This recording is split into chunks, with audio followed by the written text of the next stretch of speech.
I want to just really quickly discuss how the minhag, or the practice of people who turn their back to the Hekhal during Kabbalat Shabbat, how this practice is not a practice of Talmidei Hakhamim. And I will prove it. It doesn't matter where you are in the world. For example, I prayed in Netanya. Netanya is to the northwest of Jerusalem. I prayed in Eilat. Eilat is to the south of Jerusalem. So, like, if you're praying in Netanya, the Aron HaKodesh, the Hekhal, is going to be facing the south, right? Or if you're praying in Eilat, the Aron HaKodesh is going to be facing the north. I know it doesn't matter where I am in the world. People always turn their back towards the Aron HaKodesh. Nobody said there's a minhag like that. There's no minhag to turn your back to the Aron HaKodesh. The minhag of the Ari in Shara Kavanot was to face the setting sun. Wherever the setting sun is, usually in the west. Does anybody even think in their mind, wait, which direction did the sun set in? No, everybody automatically turns the back to the Hekhal. Of course, when the Ari did this minhag, Chas v'shalom, he never turned the back to the Hekhal in the Bet HaKnesset.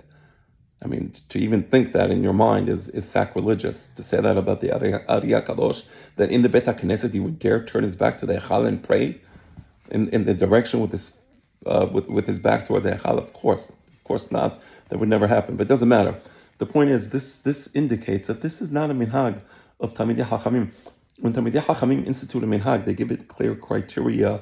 They explain there are certain rules. Here, the whole thing is Ish hayashal ben avi aseh. So you go to a knis, and you see people just turning their back to the Hekhal, even though they're not facing the west. Okay, that's proof number one. That this is not a minhag Talmidei Hakhamim. And there's one more proof. Go to the Kotel. Go to the Kotel. The Kotel is the western wall of the Har HaBayit. Right in back of the Kotel was the western wall of the Bet Mikdash.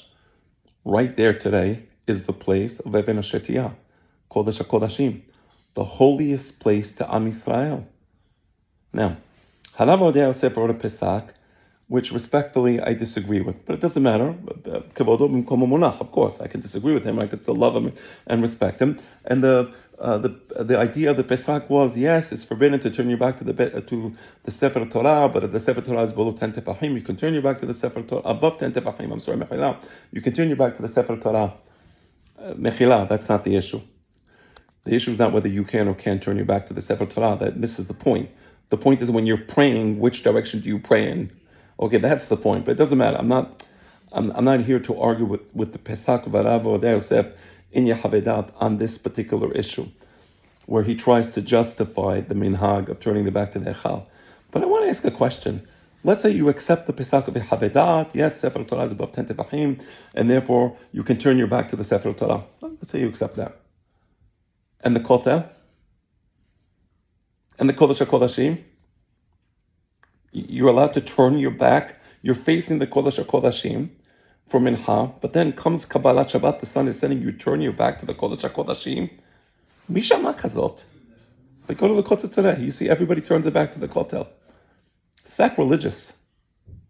A type of mechila. I'm going to just say it because I don't care. It's minut, in my opinion. Sheter shuyot. First, you're facing the Kodesh HaKodashim. Shechina lo zaza mehakotel, lo zaza mikodesh HaKodashim. Masechet Shavuot, first chapter. The Shekhinah Yerushalayim is the Kedusha Yerushalayim lo batla, right? And now you turn your back and you're facing the sun, facing something nobody even knows what they're doing. Just everybody does it. Ayal ta'arog al afike mayim. V'day lamevin. What the Midrash says about the ayal she'oreg al afike mayim. The point is, this is not a minhag of Talmidei Hakhamim. If it was a minhag of Talmidei Hakhamim, there would be rules when you do it, where you face. You should face the setting sun, find out what the setting sun is, and all these other types of considerations. And again, of course, the Ari HaKadosh in Shara Kavanot, anybody who reads what he says in Shara Kavanot understands that what people are doing today is it's almost embarrassing. It's almost embarrassing.